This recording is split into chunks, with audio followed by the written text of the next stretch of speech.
Okay, babe. I've got some blankets, a pillow, your favorite tea, some vitamins, some pain medicine, an ice pack, your fuzzy slippers, and all the gummy bears you can eat. You smiled nervously as you saw Kirishima staggering into your dorm with a bunch of supplies in his arms, practically towering over his head. You would offer to help him, but he was adamant that you were not to move a single muscle and that it wouldn't be manly if he asked you to do anything while you were dealing with this pain. You had planned to just rest in bed all day, but instead, Kirishima had made sure that all of your needs were tended to. He wouldn't allow you to lift a single finger to do anything for yourself, insisting that he would take care of everything. Your face immediately flushed as you recalled the moment that led up to all of this. You were all in the gym. It was a typical day. You were pretty low on energy, but didn't think too much of it, until a sharpness shot up to your head. You stammered a bit, leaning a hand against the neighboring wall to steady yourself. Ugh. You groaned. Seemed to be all you could do as your body stiffened up, another sharp pain shooting up the back of your neck and agitating your temples. You just wanted to curl into a ball and cry. The sudden nausea and irritating bright lights just made you want to lose all sensation in your body, just for a moment of relief. You instantly regretted that thought when a soft but calloused hand touched your shoulder. Hey, don't push yourself. I've got you. The voice was gentle near your ear as two strong arms wrapped around you. You looked up to see that sharp-toothed grin and those bright red comforting eyes that you had grown to love. Your eyes brimmed with tears, filled with both embarrassment and discomfort. Kiri. It hurts. I know, babe.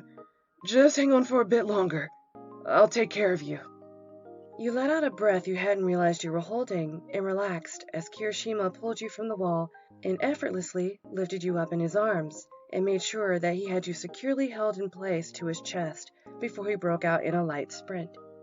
He quickly pushed past the gym teacher, almost knocking him over as he ran out the double doors. Sorry, Sensei. It's an emergency. I'll take care of Liz. He shouted into the distance as he sped off to your dorms. Once there, he helped you change from your gym uniform to your pajamas, making sure not to see anything he shouldn't, as he felt that wouldn't be manly of him. Once you were comfortable, he picked you up once more, not even allowing you to walk as he placed you onto your bed. You weren't allowed to move from this spot as he went to grab the things you typically enjoyed while fighting off a migraine, and although you insisted he didn't have to, he was more than happy to provide. Once you saw him stagger into the room with a ton of different things, you couldn't help feeling a bit guilty. Kiri, are you sure you don't need my help? Don't worry about it, babe. I've got it. I told you, you're not moving a muscle while I'm here. I'll take care of everything. He placed all the items on the bed and gave you a cheeky smile as he brought your warm tea over to you. Okay. You smiled, taking the cup from him. And thank you. You took a small sip from your cup, almost not realizing as Kirishima raised a hand to your face, brushing the loose strands of hair away and giving you a sweet kiss to your forehead, his lips still curved in a smile. Anything for you. You held onto your cup tighter as you felt the embarrassment rise up to your cheeks. You and Kirishima have been dating for almost a year now, and there honestly wasn't a single moment where he didn't make you feel like this. Is this everything? He asked. Yeah. Oh, except there is this teddy bear I like to hold. Ah, then I have something even better. He crawled onto the bed opposite you and outstretched his arms. Your living, breathing teddy bear at your service. You giggled, his face and smile all too priceless. Well, I can't say no to that. You leaned into his open arms and laid your head onto his chest as he wrapped his arms around you. His heart was beating quickly, but softly, somewhat soothing you and making you forget that you were even in any pain. He was extremely affectionate and gentle with you. He would always greet you every morning and would text you "see you later" at night as he didn't like the thought of saying goodbye to you. You could feel yourself only growing more and more infatuated with him, and moments like these only made you appreciate him more. Wait here a second, and I'll get everything ready. He spoke, caressing your cheek, trying to brush your blush away with his thumb. You smiled and looked away nervously. Okay, I did promise I wouldn't move a muscle after all. He grinned and proceeded to set up everything in your dorm, handing you the pillow and ice pack and helping you place it in a position that was comfortable for your head. He dimmed the lights and closed all the curtains so the light wouldn't bother you. Then he ran down to the kitchen to grab some crackers to help you coat your stomach before you took any pain medicine and vitamins that he laid out for you. Doing all of this was kind of like a ritual to the two of you. He would do everything the same way each time, tending to both your pain and comfort. You had migraines quite often and needed a lot of things to help ease the discomfort. Kirishima made it his mission to make sure you were as comfortable as possible in the hopes of making the pain fade quickly, and honestly, it helped every single time.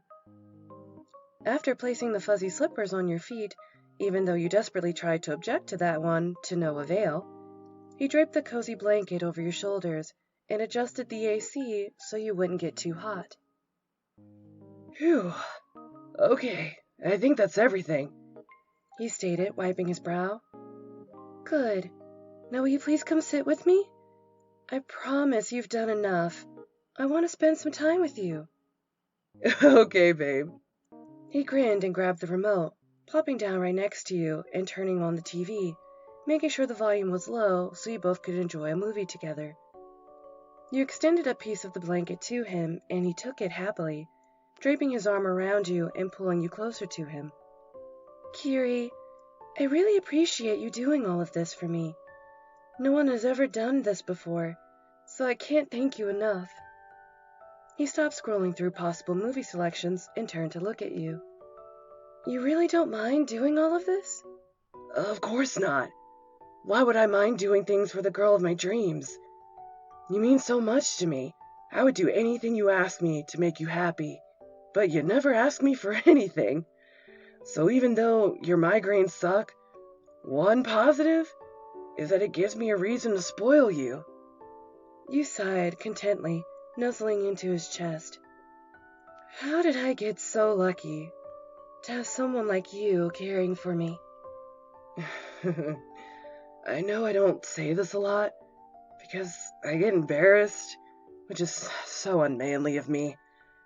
But I like you. No, I love you. And I want to do stuff like this for you forever. And just be with you. Your eyes widened, a few tears welling up in your eyes. Kiri, you know I'm in a sensitive state right now. You can't say amazingly cute stuff like that. You sniffled, wiping away your tears. He quickly engulfed you in a hug, the blanket slightly falling off his shoulder as he rubbed your back. I'm sorry. I couldn't help it. But I love you too. You felt his movement stop and you pulled away only slightly and looked into his awestruck expression. I would really like it if we stayed like this forever too. I don't want you to go anywhere. Okay, babe. I promise. I won't move a muscle.